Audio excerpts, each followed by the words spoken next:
Warahmatullahi wabarakatuh. Pada pertemuan ke-10 kita akan membahas materi landasan dan prinsip dari bimbingan dan konseling.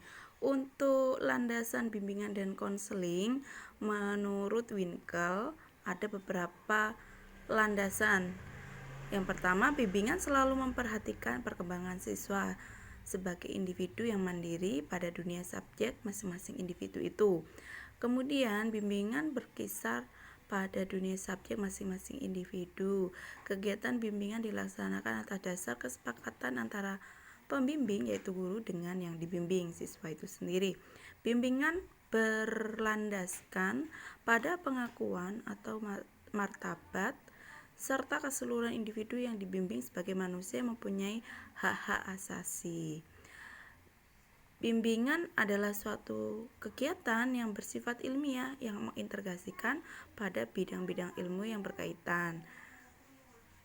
Pelayanan ditujukan kepada semua siswa, tidak hanya untuk individu yang bermasalah saja. Bimbingan juga merupakan suatu proses, yaitu berlangsungnya secara terus-menerus dan berkesinambungan, berurutan secara sistematis dan mengikuti tahapan perkembangan anak. Adapun prinsip-prinsip operasional bimbingan dan konseling di sekolah, di sini ada prinsip umum yang mendasari semua kegiatan bimbingan dan konseling. Pada prinsip umum itu antara lain karena bimbingan itu berhubungan dengan sikap dan tingkah laku individu, sehingga perlu diingat bahwa sikap dan tingkah laku individu tersebut terbentuk secara dari segala aspek kepribadian yang unik dari satu individu dengan individu yang lainnya. Sikap dan tingkah laku tersebut dipengaruhi oleh pengalaman-pengalaman dari siswa itu sendiri.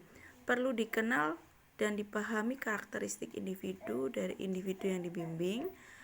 Bimbingan diarahkan kepada bantuan yang diberikan supaya individu itu dapat memecahkan permasalahannya. Kemudian program bimbingan harus sesuai dengan program pendidikan di sekolah tersebut.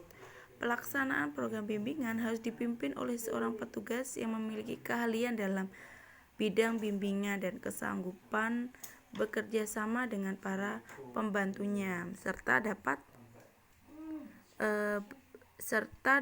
dan bersedia mempergunakan sumber-sumber yang berguna di luar sekolah. Terhadap program bimbingan harus senantiasa diadakan penilaian secara teratur. Prinsip selanjutnya adalah berhubungan dengan individu itu sendiri yang dibimbing.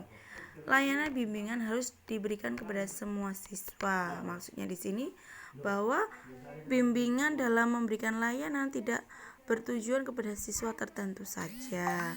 Selain itu, harus ada kriteria untuk mengatur prioritas dari layanan kepada siswa tertentu, yang mana yang membutuhkan bimbingan yang terlebih dahulu itu harus berdasarkan sistem prioritas. Yang ketiga adalah program bimbingan harus berpusat pada siswa. Layanan bimbingan harus dapat memenuhi kebutuhan-kebutuhan individu yang bersangkutan secara beragam dan luas. Keputusan terakhir dalam proses bimbingan ditentukan oleh individu yang dibimbing itu. Individu yang mendapat bimbingan harus berangsur-angsur dapat membimbing dirinya sendiri. Hasil pemberian layanan diharapkan tidak hanya berguna pada waktu pemberian layanan itu saja, melainkan jika individu mengalami masalah yang sama di kemudian hari maka dapat mengatasinya sendiri. Prinsip selanjutnya adalah prinsip khusus yang berhubungan dengan individu yang memberikan bimbingan. Nah, konselor di sekolah dipilih atas dasar kualifikasi kepribadian. Konselor juga harus mendapatkan kesempatan untuk mengembangkan dirinya serta keahliannya. Konselor hendaknya selalu mempergunakan informasi yang tersedia mengenai individu yang dibimbingnya. Konselor juga harus menghormati dan menjaga kerahasiaan informasi tentang individu yang dibimbingnya. Konselor hendaknya mempergunakan berbagai jenis metode dan teknik yang tepat dalam melaksanakan tugasnya.